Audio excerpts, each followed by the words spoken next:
사기 2장 1절에서 5절 말씀을 통해 우리 길갈과 복임 사이라는 제목으로 함께 하나님의 말씀을 나누도록 하겠습니다.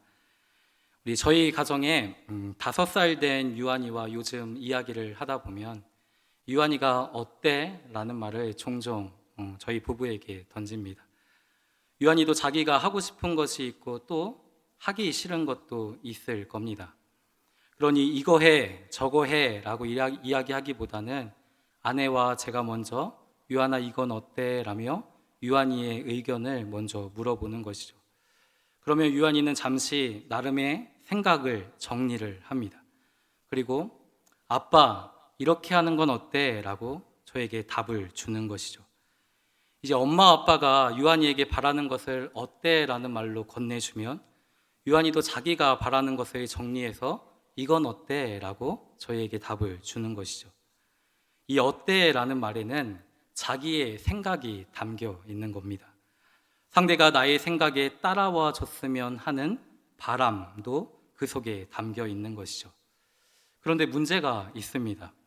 저희의 바람과 유한이의 바람이 상충될 때가 있는 것이죠.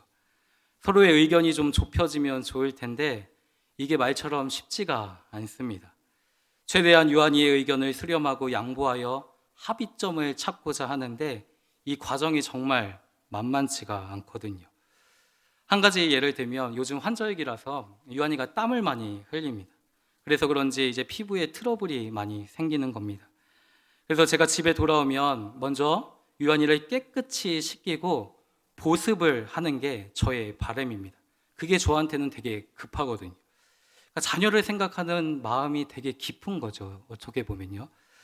근데 최대한 유한이의 언어로 이제 저의 바람을 잘 정리하여 유한아 씻자. 너 피부 이렇게 트러블 일어나니까 좀 보습도 하고 그렇게 하자라고 이렇게 이야기를 하면 유한이는 더 놀고 싶어 합니다. 씻는 것보다 더 놀고 싶어 하는 거죠. 지금 씻으면 자야 할 것 같으니까 먼저 놀고 씻는 건 어때? 라면서 저에게 또 말을 건네는 거예요. 그러면 유한이가 씻어야 할 이유에 대해서 저는 또 나름대로 정리를 해서 유한이에게 가르쳐 주죠. 그런데 유한이도 안 되는 건 안 되는 겁니다.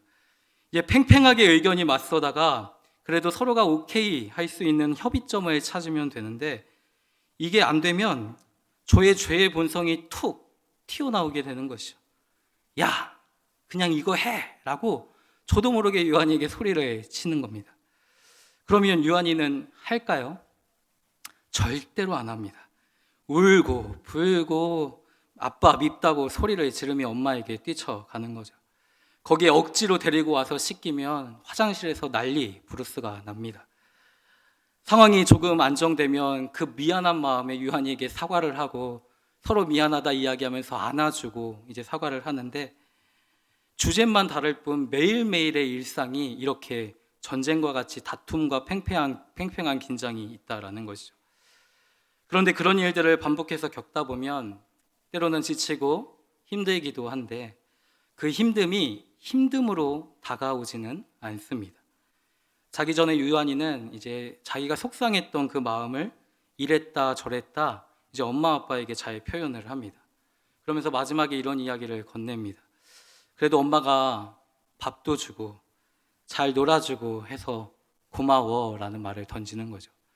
근데 그 말에 모든 힘듦과 지침이 다 사라지게 되는 거예요. 너무너무 사랑스럽습니다. 자기도 속상했지만 속상했을 엄마의 마음과 또 아빠의 마음을 헤아려주는 그 모습에 어른으로서 참 작아지기도 한다라는 것이죠. 그러다 문득 떠오르는 생각이 있었습니다. 이러한 팽팽한 긴장과 일상은 하나님과의 관계 속에서도 늘 발생하고 있다라는 것이죠. 하나님과 끊임없이 타협하고자 하는 마음이 우리 마음 안에 있음을 발견하게 된다라는 거죠. 오늘 본문 1절 말씀을 우리가 한번 같이 보았으면 좋겠는데요. 1절 말씀 한 목소리로 함께 읽습니다. 여호와의 사자가 길갈에서부터 복임으로 올라와 말하되 내가 너희를 애굽에서 올라오게 하여 내가 너희의 조상들에게 맹세한 땅으로 들어가게 하였으며 또 내가 이르기를 내가 너희와 함께한 언약을 영원히 어기지 아니하리니. 아멘. 여호와의 사자가 길갈에서부터 복임으로 올라와 이스라엘 백성들을 향해 말을 건네고 있습니다. 어떠한 말씀을 그들에게 주고 있습니까? 내가 너희를 애굽에서 올라오게 하였고 내가 너희의 조상들에게 맹세하신 그 땅으로 너희를 들어가게 하였으며 내가 너희와 함께한 언약을 영원히 어기지 않았다라고 말씀하고 있죠. 1절에 나타난 하나님은 어떠한 분이십니까? 약속하시는 분이시죠. 그리고 그 약속을 반드시 이루시는 하나님이셨습니다. 변함없이 그 약속하신 바를 신실하게 이루어 가시는 그 하나님을 우리는 1절 말씀을 통해서 확인할 수 있다라는 것이죠. 하나님은 아브라함과 이삭과 야곱 또 그 약속의 자녀들을 통해서 언약하신 대로 이스라엘 백성들을 하나님은 창조하셨고 또 그들을 자기의 백성으로 삼아 주셨습니다. 하나님은 그들을 하나님의 성민이라고 부르셨고 그들을 기뻐하셨죠. 하나님은 이스라엘을 하나님의 그 영광의 사귐 속에 초청하셔서 그의 풍성한 영광을 날마다 누리게 하시고 그의 풍성한 사랑을 날마다 그 백성들로 하여금 누리며 찬송할 수 있도록 은혜를 베풀어 주십니다. 하나님은 애굽 왕 바로의 손에서 이스라엘 백성들을 속량하셨죠. 주의 크신 능력과 그의 펴신 팔로 그들을 약속의 땅인 가나안으로 인도하여 주셨습니다. 광야가 어떠한 것입니까? 광대하고 위협이 많은 그 광야 아닙니까? 그 광야를 지날 때에도 하나님은 그들을 모든 위험에서 지키시고 보호하여 주셨습니다. 만나와 메추라기를 그 광야의 40년 동안 하루도 빠짐없이 내리셔서 그들의 줄인 배를 채워주셨던 하나님이시죠. 또 그들이 목이 마를 때는 반석에서 물을 내셔서 그들의 가람을 해결하여 주셨습니다. 그들이 어디로 가야 할지 또 어느 곳에 머물러야 할지 모를 때에는 언제나 구름 기둥과 불 기둥으로 그들의 갈 곳을 인도하여 주셨고 그들의 머무를 곳을 함께 알려주셨다라는 사실입니다. 그들의 의복이 헤어지지 않고 또 발이 부르트지 않도록 하나님은 광야 40년 동안 세밀하게 그들의 삶 가운데 개입하시고 간섭하셨다라는 것이죠. 약속하신 가나안 땅에 들이실 때에도 그 민족들을 이스라엘 백성들의 손에 넘겨 진멸하게 하시고 은과 또 금을 탐내며 취하지 않도록 이스라엘 백성들 안에는 재물을 얻을 능력도 허락하여 주셨습니다. 혹 그들의 마음에 내 능력과 내 손의 힘으로 내가 이 모든 것들을 얻었고 누린다 생각하지 않도록 하나님은 그들의 백성들 안에 필요한 모든 것들을 아셨고 아시는 대로 모든 것들을 신실하게 은혜 가운데 베풀어 주셨다라는 것이죠. 그러니까 이스라엘은 오직 하나님의 은혜로만 유지되는 나라입니다. 그리고 그 은혜의 역사는 언제나 하나님의 언약에 기반하고 있다라는 사실이죠. 그렇다고 해서 하나님이 이스라엘 백성들에게 무모한 일들을 일방적으로 강요하시는 분이 아닙니다. 왜냐하면 하나님은 인격적이신 분이기 때문이죠. 그의 지성과 감정과 의지를 가지고 인격적으로 창조하신 우리와 하나님은 교제하기를 원하십니다. 우리와의 사귐 또 우리와의 교제 속에서 하나님은 그의 지혜와 또 그의 생각을 우리 가운데 알려주시죠.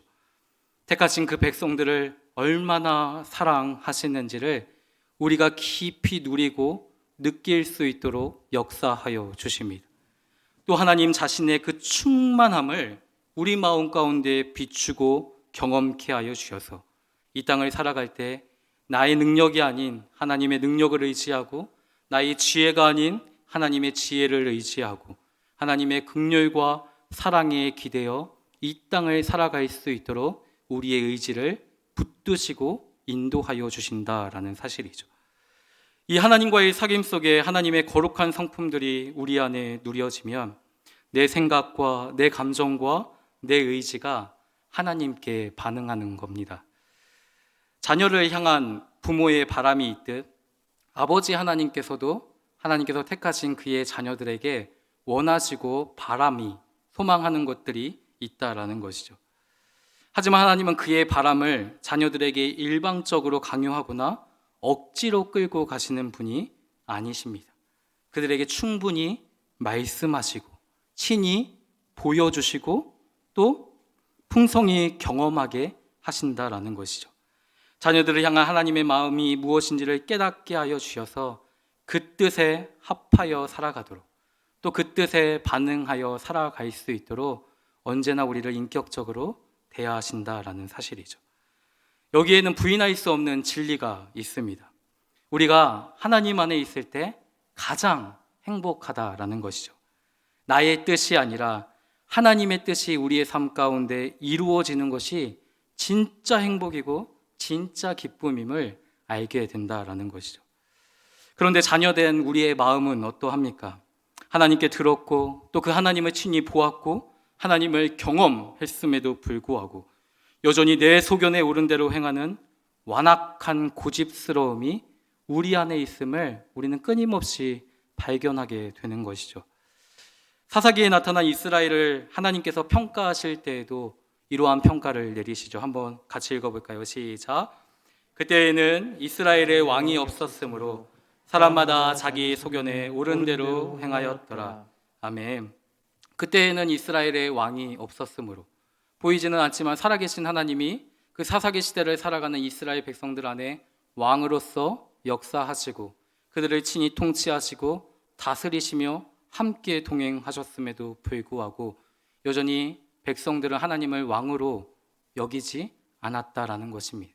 하나님의 통치와 다스림이 아닌 내 자신이 나의 왕이 되고 내 주관자가 되어서 내 소견대로 옳은 대로 행하며 살아갔던 것이 이스라엘 백성들의 모습임을 하나님께서는 평가하시는 것이죠.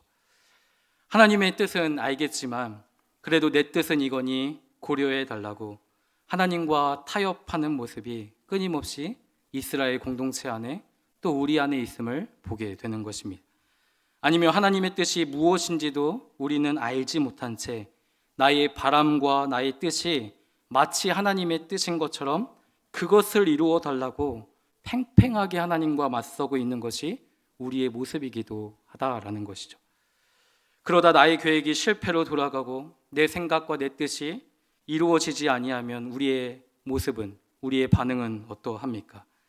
나의 삶을 그 하나님의 말씀 안에서 다시 점검해보고 하나님이 어떠한 분이신지를 기억하기보다는 나를 실패와 또 깊은 고난으로 이끄시는 하나님을 향해 원망과 불평을 쏟아내는 것이 우리의 모습이다라는 사실이죠. 사랑하는 성도 여러분, 이 시간 우리의 모습을 좀 정직하게 하나님의 말씀 앞에서 좀 살펴보았으면 좋겠습니다. 나름대로 합당한 것 같은 이유를 앞세워서 나의 선택과 행동에 하나님의 이해와 양보를 바라고자 하는 마음이 있지는 않습니까? 오늘 본문에는 자신들의 마음의 정욕과 뜻을 관철시키고자 하나님과 타협하려는 이스라엘 백성들의 모습이 잘 나타나 있습니다. 우리 본문 1절 말씀을 다시 한번 보시면요, 내가 너희를 애굽에서 올라오게 하였고 내가 너희의 조상들에게 맹세한 땅으로 들어가게 하였으며 내가 너희와 함께한 언약을 영원히 어기지 않을 것인데 라고 말씀하고 있죠. 하나님은 언약하시고 그 언약을 신실하게 이행하시는 하나님이심을 이스라엘 백성들은 경험하였고 보았고 누렸다라는 것이죠. 그런데 2절에 나타난 이스라엘 백성들의 모습이 어떠합니까? 우리 한 목소리로 같이 읽어볼까요? 시작. 너희가 내 목소리를 듣지 아니하였으니 어찌하여 그리하였느냐. 아멘. 하나님은 그의 백성들을 지상 만민 중에서 가장 존귀하고 하나님께서 가장 아름다운 존재들로 하나님의 백성으로 그들을 삼으셨고 그들에게 필요한 모든 은혜를 아낌없이 베풀어 주셨으며 그 모든 은혜는 하나님의 언약에 기반해서 그들에게 신실하게 베풀어 주셨던 사랑이었음에도 불구하고 그들은 여전히 하나님의 말씀에 귀를 기울이지 않았다라고 말씀하고 있는 것이죠.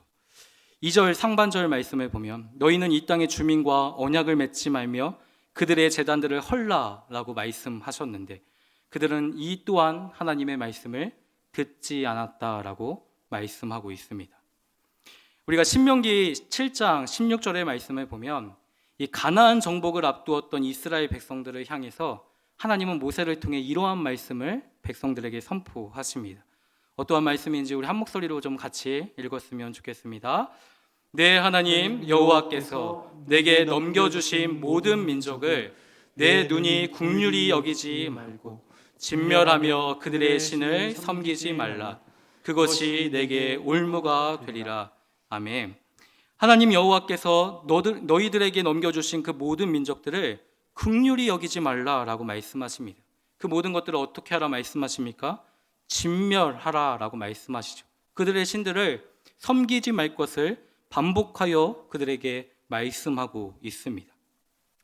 이 하나님께서 이스라엘 백성들에게 넘겨주신 가나안의 민족들은 여호와께서 가증히 여기시는 것들이었습니다. 여호와께서 싫어하는 것들이며 하나님을 떠난 죄악된 것들이기 때문에 모든 것은 하나님 앞에서 진멸하여 하나님께만 바쳐져야만 했다라는 것이죠. 그런데 이스라엘은 가나안 주민과 언약을 맺습니다. 또 그들의 신을 섬겼다라는 것이죠. 그런데 백성들에게는 그럴 만한 나름의 이유가 있었습니다. 이 본문의 배경이 되는 때가 언제냐면 우리가 읽지는 않았지만 사사기 1장 1절 말씀을 보면 이때가 바로 사사기 시대를 시작하는 때라고 이렇게 이야기를 하고 있는데요. 같이 한번 읽어볼까요? 시작. 여호수아가 죽은 후 이스라엘 백성들의 두 번째 지도자였던 여호수아가 죽게 된 후에 펼쳐지는 말씀이 이 사사기의 말씀이다라는 것이죠. 이스라엘을 위하여 행하셨던 큰 일을 직접 보았고 경험했던 지도자 여호수아가 그들의 눈에서 떠났습니다. 하나님의 부르심을 받았다라는 것이죠. 여호수아가 없는 가운데 가나안 정착이 이루어지고 있는 실정입니다. 눈에 보이는 지도자가 죽었다라는 사실이 얼마나 불안과 두려움으로 다가왔겠습니까? 그런데 1장 2절 말씀을 보면요, 여호와께서 친히 말씀하시고 그 땅을 백성들의 손에 넘겨주었다라고 기록하고 있습니다. 곳곳에 여호와께서 함께 하셨다라는 말씀이 이 가나안에 정착하는 이스라엘 백성들의 모습 속에 끊임없이 나타나고 있다라는 것이죠. 비록 탁월했던 그 지도자 여호수아가 죽었지만 하나님의 언약 안에서 가나안 정복과 가나안의 정착은 순조롭게 이루어지고 있었다라는 거죠. 그런데 하나님과 그의 백성들이 맺은 언약 안에 다른 생각이 들어오기 시작합니다. 1장 22절 이하의 말씀을 보면요, 요셉의 가문이 이 베델을 치러 올라갈 때에 하나님께서 동일하게 그 백성들과 그 지파와 함께 하십니다. 그런데 여호와께서 함께 하셨음에도 불구하고 요셉의 가문은 그 땅을 정탐하고자 했습니다. 또 그 땅을 정탐하는 과정 속에서 성읍의 입구가 어디인지를 가르쳐 주었던 가나안 사람과 그의 가족을 선대하게 되죠. 살려주었다라는 겁니다.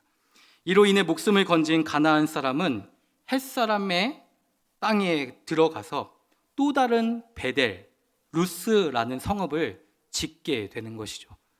그들이 정복한 그 땅에 그 가나안 민족이 또 다른 성읍을 세우는 일들이 일어나게 되는 것입니다. 이것은 요셉 지파의 모습만은 아니었습니다.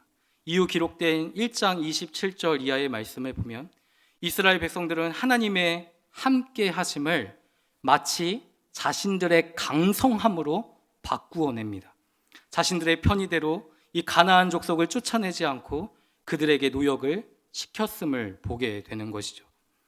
가나안의 백성들을 쫓아내지 않고 그들이 지금 믿고 있는 종교를 지켜주고 허용만 해준다면 얼마든지 그들은 자기들에게 유익이 된다라고 생각한 겁니다. 농사의 경험이 없었던 이스라엘 백성들이 이 적과 꿀이 흐르는 그 가나안 땅에 들어와서 농사를 지어야만 하는데 경험이 없다 보니까 막막하지 않겠습니까? 근데 풍요로운 삶을 영위하고는 싶은 겁니다. 그 땅에서 이미 농사의 전문성을 가지고 있었던 사람들이 있습니다. 이 가나안의 민족이죠. 그 족속들의 노하우와 조언과 도움을 구한다면 지금보다도 더 풍요로운 삶을 살아갈 수 있다라고 생각했던 거죠. 그래서 그들을 남겨두었던 겁니다. 풍요를 가져다 줄 바알 신도 없애기보다는 남겨두면 뭔가 도움이 될 거라고 생각을 한 거죠. 실질적인 눈에 보이는 도움이 필요했기에 그들을 남겨두되 그들을 잘 다스리기만 하면 된다라고 생각했던 겁니다. 그러나 하나님이 오늘 본문에 무엇이라고 말씀하고 있습니까? 3절 말씀인데요. 우리 한 목소리로 한번 같이 읽어볼까요? 시작. 너희 옆구리에 가시가 될 것이며 그들의 신들이 너희에게 올무가 되리라 하였노라. 아멘. 너희가 남겨둔 가나안의 족속들이 너희 옆구리에 무엇이 될 거라고 이야기합니까? 가시가 될 거라고 이야기하고 있죠. 너희가 남겨두었던 그 가나안의 신들이 너희에게 무엇이 됩니까? 올무가 될 거라고 말씀하고 있습니다. 한 번이 어렵지 그 다음부터는 너무 쉬운 겁니다. 끊어내지 못한 깊은 죄의 욕구는 두고두고 가시가 되어 자신을 찌르고 올무가 되어 우리를 괴롭힌다라는 사실이죠. 백성들은 자신들의 상황을 하나님께서 이해해 주시겠지라고 생각했을지도 모릅니다. 그러나 하나님의 말씀을 듣지 않은 백성들의 결국은 슬픔뿐이었음을 우리는 본문을 통해 확인하게 됩니다. 4절 말씀을 한번 보실까요? 여호와의 사자가 이스라엘 모든 자손에게 이 말씀을 이름해 백성들이 어떻게 반응하였습니까? 소리를 높여 울었다라고 기록하고 있죠. 하나님께서 너희가 남겨둔 그 백성들이 또 너희가 남겨둔 그 신들이 너희에게 가시가 되고 또 너희에게 올무가 된다라고 말씀하시니까 그 이야기가 그 심판의 선언이 너무 백성들에게 충격이었는지 그들은 소리를 높여 하나님 앞에 통하며 울기 시작합니다. 5절 말씀을 보면 그러므로 그것을 무엇이라 이름하고 있습니까? 한번 같이 읽어볼까요? 시작. 복임이라고 이렇게 이야기를 하죠. 이 복임이 어떠한 의미가 있습니까? 우는 자들이라는 뜻이 있습니다. 가나안은 하나님의 함께하심 속에 풍요와 기쁨이 약속되었던 땅이 분명하지만 하나님의 말씀을 청종하지 않았던 이스라엘 백성들에게 그 땅은 풍요와 기쁨이 아닌 슬픔과 애통의 땅이었다라는 것이죠. 그들은 소리를 높여 울 뿐 아니라 또 여호와께 무엇을 드리고 있습니까? 5절 하반절 말씀에 보면 그들이 거기에서 무엇을 드립니까? 제사를 드리고 있는 것이죠. 아마도 백성들의 죄를 속죄하는 그 제사를 드렸을 것입니다. 그러면 제사를 드렸던 백성들의 삶은 어떠했습니까? 다시는 죄를 짓지 않도록 그들의 마음을 지키며 하나님의 말씀에 귀를 기울이고 청종하는 것이 마땅한 모습 아닙니까? 그런데 백성들의 모습은 달라지지 않았습니다. 대적에게 압박과 또 괴롭힘을 받을 때에는 하나님 앞에 슬피 울며 도움을 청하며 간구하지만 또다시 그들에게 평안이 찾아오면 또다시 반복된 죄의 삶을 살아갔던 것이 이 사사기 전체를 통해서 우리에게 보여주시는 말씀이죠. 그들이 드렸던 그 제사는 정말 하나님의 은혜와 긍휼을 구하는 제사라기보다는 그저 그들이 처했던 잠시 잠깐의 상황을 모면하기 위한 형식적인 제사였을 가능성이 크다라는 것이죠. 사랑하는 성도 여러분, 혹 복임과 같은 슬픔의 상황이 현재 우리의 상황과 닮아 있지는 않습니까?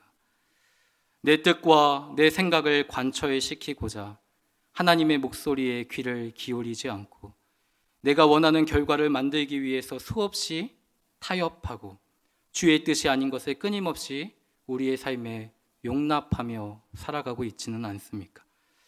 계속되는 코로나의 확산 속에 우리의 몸과 우리의 영혼은 정말 지칠 대로 지쳐 있는데 하나님 앞에 우리의 몸과 영혼을 내어 맡기며 엎드림보다는 여전히 우리의 눈과 귀를 하나님이 아닌 세상에 열어두며 살아가고 있는 것이 우리의 모습이기도 하다라는 것이죠.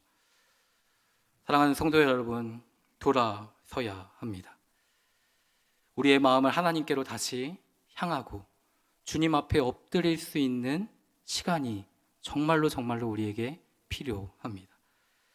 하나님은 백성들의 마음을 돌이키도록 그들에게 방법을 가르쳐 주십니다. 3가지의 방법을 우리가 이 본문 말씀을 통해서 좀 확인할 수 있는데 그 첫째가 무엇입니까? 우리 한번 같이 읽어볼까요? 시작. 그리스도의 말씀에 귀를 기울이라. 아멘. 그리스도의 말씀에 귀를 기울이는 것, 이것이 하나님께로 돌아갈 수 있는 방법이다라는 것이죠. 본문 1절 말씀을 보면요, 여호와의 사자가 길갈에서부터 복임으로 올라와 말하고 있습니다. 근데 그 말하고 있는 주체를 1절 말씀에 무엇이라고 말씀합니까? 여호와의 사자라고 이렇게 이야기를 하죠. 여호와의 사자라는 것에 대한 또 학자들의 의견들이 분분하지만, 여기 그 다음 구절부터 이어지는 그 주님의 말씀을 좀 살펴보면 무엇이라고 이야기하냐면, 내가 너희를 애굽에서 올라오게 하였고 내가 너희를 맹세한 땅에 들어가게 하였으며 내가 너희와 함께한 언약을 영원히 어기지 않았다라고 말씀하고 있죠. 내가 너희를 이렇게 했다라는 그 말씀의 주체자가 지금 이스라엘 백성들 안에 나타나서 말씀하고 있는 것이죠. 그러면 그 말씀하는 주체가 누구입니까? 천사가 아니라 성자 하나님, 예수 그리스도를 보여주는 것이죠. 그리스도께서 친히 그들 가운데 나타나셔서 그들에게 행하셨던 일들과 그들에게 베풀어 주셨던 모든 하나님의 언약을 상기시켜 주고 있다라는 것입니다. 예수님은 이 땅을 살아가는 하나님의 백성들에게 이렇게 이야기를 하시죠. 사람이 떡으로만 살 것이 아니야 하나님의 입으로부터 나오는 모든 말씀으로 살 것이다 라고 말씀합니다. 바울은 디모데전서를 통해서 우리가 그 그리스도의 말씀을 따르지 아니하면 교만과 시기와 분쟁과 비방과 악한 의심이 생겨난다라고 이야기를 합니다. 그리스도의 말씀을 먹는 것, 또 그리스도의 말씀을 따라 살아가는 것, 이것이 이 땅을 살아가는 우리 백성들의 참 모습이 되어야 함을 하나님은 말씀하고 있다라는 것이죠. 그럼 하나님께로 돌아갈 수 있는 그 두 번째 방법은 무엇입니까? 이것인데 우리 한번 같이 읽어볼까요? 시작. 길갈로 내려가라. 길갈로 내려가라. 1절 말씀을 한번 다시 보시면요, 여호와의 사자가 어디에서 복임으로 올라가고 있습니까? 길갈에서 복임으로 올라가고 있죠. 이 여호수아 5장 9절 말씀을 보면 이 길갈에 대해서 이렇게 표현을 하고 있습니다. 한번 한 목소리로 같이 읽어볼까요? 시작. 여호와께서 여호수아에게 이르시되 내가 오늘 애굽의 수치를 너희에게서 떠나가게 하였다 하셨으므로 그곳 이름을 오늘까지 길갈이라 하느니라. 아멘. 애굽의 모든 수치를 너희에게서 떠나가게 하다, 애굽의 모든 수치를 너희에게서 굴러가게 하다, 이것이 길갈이라는 지명이 가진 의미였습니다. 가나안 정복을 위해 요단강을 건넜던 이스라엘 백성들은 이제 여리고를 정복하기 전에 길갈에서 무엇을 행하게 되냐면 할례를 행하게 되는 것이죠. 애굽에서 나온 후에 이 광야길에서 태어난 자들은 할례를 받지 못했기 때문에 하나님은 그들에게 할례를 행하라 말씀하셨다라는 겁니다. 여리고 정복을 앞두고 언제 적들과 마주칠지 모르는 긴장의 상황이죠. 그러한 급박한 상황 속에서 모든 남자들을 향하여 할례를 행하라라는 것은 전혀 이해가 되지 않는 말씀입니다. 그러나 하나님은 이 할례를 통해 애굽에서의 모든 수치를 그들에게서 제거하기를 원하셨던 것이죠. 이스라엘은 애굽에서 노예로 태어나 노예로 죽어갔던 자들입니다. 출애굽한 후에도 여전히 애굽에서의 삶을 회상하며 애굽으로 돌아가고자 했던 것이 이스라엘 백성들의 모습이었다라는 거죠. 근데 하나님은 할례를 통해서 그들의 자아가 완전히 죽고 하나님 안에서 다시 살아난 백성임을 깨닫기를 원하셨습니다. 죄가 안겨주는 깊은 수치와 그 슬픔에서 벗어나 구원의 하나님 안에서 그 풍성한 영광과 사랑을 누리기를 원하셨던 거죠. 할례를 마치고 백성들은 또 유월절을 지키게 됩니다. 그 유월절을 지키고 할례를 행하는 그 모습 속에서 백성들은 이 전쟁이 칼과 창에 있지 아니함을, 모든 전쟁이 구원의 하나님, 그분의 손에 달려 있음을 기억했다라는 사실입니다. 내가 그리스도와 함께 죽고 또 내가 그리스도와 함께 살아나는 그 구원의 역사, 그 감격과 기쁨이 담겨 있었던 곳이 어디입니까? 바로 길갈이라는 것이죠. 사랑하는 성도 여러분, 복임과 같은 깊은 슬픔을 마주하고 있을 때에 우리가 살 수 있는 길은 길갈로 돌아가는 겁니다.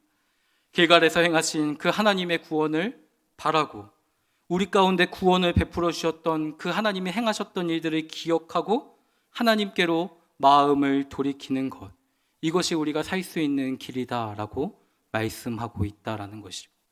길갈로 내려가는 것은 그 구원의 하나님을 우리 마음 가운데 다시 상기하며 기억하고 그 하나님 앞에 우리의 마음을 엎드려 경배하는 겁니다.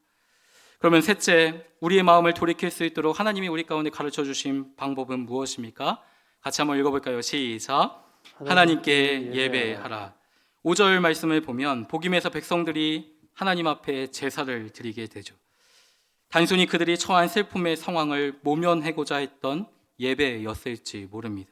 하지만 하나님은 영과 진리로 우리가 하나님 앞에 예배하기를 원하신다라는 것입니다. 상황에 쫓겨서 급하고 분주하고 정리되지 않은 준비되지 모습으로 하나님 앞에 예배하는 것이 아니라 성령과 그 진리 안에서 하나님 앞에 진실하게 예배하기를 원하신다라는 거죠. 성도에게는 늘 상한 심령이 있습니다.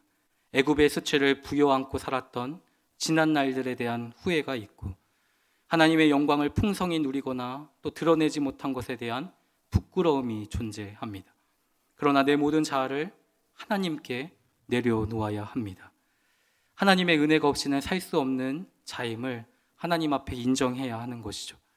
하나님의 긍휼과 자비에 기대어 우리가 정말로 통회하는 마음으로 주님 앞에 엎드리며 예배할 때 하나님은 우리의 삶을 받으시고 우리의 삶을 통해서 하나님 그분의 뜻을 이루어 가신다라는 사실입니다.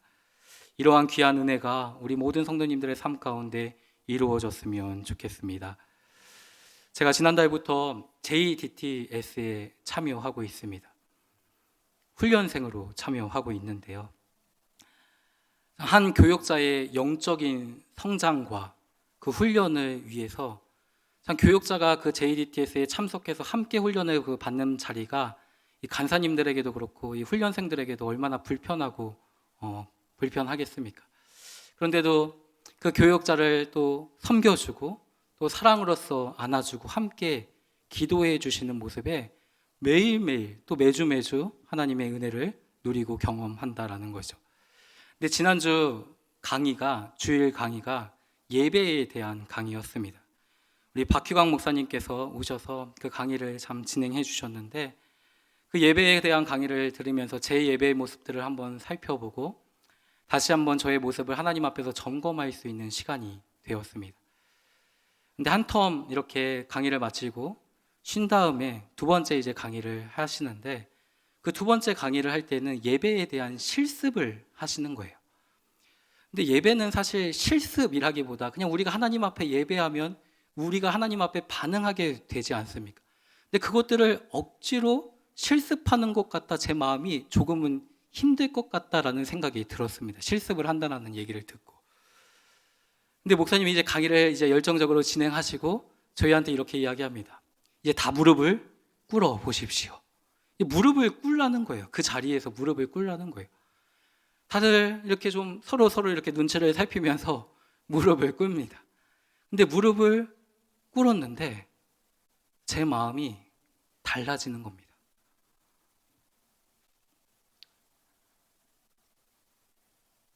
무릎을 꿇고 하나님 앞에 찬양을 하고 기도를 하는데 제 마음에 주시는 그 하나님의 은혜가 너무너무 귀한 겁니다.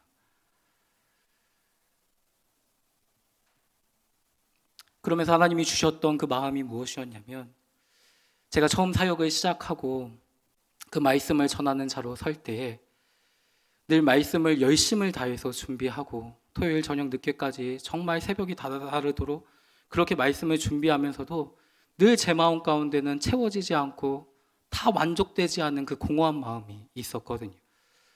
그러면 그런 마음들을 가지고 그 설교 본문을 다 덮고 교회 교육관으로 가는 겁니다. 그리고 교육관에 가서 그냥 하나님 앞에 무릎을 꿇고 1시간이고 1시간 반이고 이렇게 하나님 앞에 음성을 듣고자 기도하고 간구하는 시간들을 가시다 보면 하나님이 저에게 주시는 그 은혜가 너무너무나도 놀랍게 역사합니다. 깨닫지 못했던 그 하나님의 말씀이 내 영혼 가운데 스며들기도 하고, 참 이 사역들을 내가 스스로 감당하는 것이 아니라 나의 참 잘 준비된 그 원고로 준비하는 것이 아니라 정말 하나님의 은혜로 준비한다라는 것들을 알게 하여 주시는 것이죠. 그 은혜를 누리고 그렇게 예배의 자리 가운데 나아가고 사역의 자리에 서면은 정말 하나님이 부어주시는 그 은혜가 너무너무나도 놀라웠습니다. 근데 참 언제부턴가 그렇게 무릎을 꿇지 않는 제 모습을 보게 되는 겁니다. 시간에 쫓기고 그냥 준비함이 없이 경험에 의지하여 단에 설 때가 참 많았고, 잘 빛이 되고 잘 준비되었던 환경에 만족하며 하나님 앞에 무릎을 꿇지 않는 그 완고한 마음이 제 안에 있음을 하나님이 깊이 보게 하여 주시는 거죠. 그래서 무릎을 꿇고 하나님 앞에 기도하는데 너무너무나 부끄럽고 너무너무나 죄송하고, 그러면서도 내가 앞으로 사역의 길들을 걸어갈 때 내가 하나님 앞에서 반응해야 할 자세가 이 꿇음이구나, 하나님 앞에 엎드림이구나 라는 사실들을 하나님께서 강하게 말씀하여 주셨습니다. 사랑하는 성도 여러분, 이 땅을 살아갈 때 우리는 끊임없이 내 지혜로 내 생각과 내 계획들이 이루어지기를 원할 겁니다. 그리고 그 뜻이 하나님 앞에 관철되기를 끊임없이 원하고 그 목적들을 이루고자 노력을 할 겁니다. 그러나 하나님의 뜻이 나의 삶에 이루어지는 것이 진짜 복입니다. 내 삶이 하나님의 뜻에 합하여지는 것, 그 주님이 주신 은혜에 감격하여 기쁨의 자리로 나아가는 것, 이것이 지금 현재 우리의 모든 슬픔과 고통을 이길 수 있는 유일한 힘임을 기억하셨으면 좋겠습니다. 하나님 앞에 뜨겁게 예배하시고 길갈에서의 구원의 기쁨들을 회복하시는 저와 우리 모든 성도님들의 삶이 되셨으면 좋겠습니다. 아멘.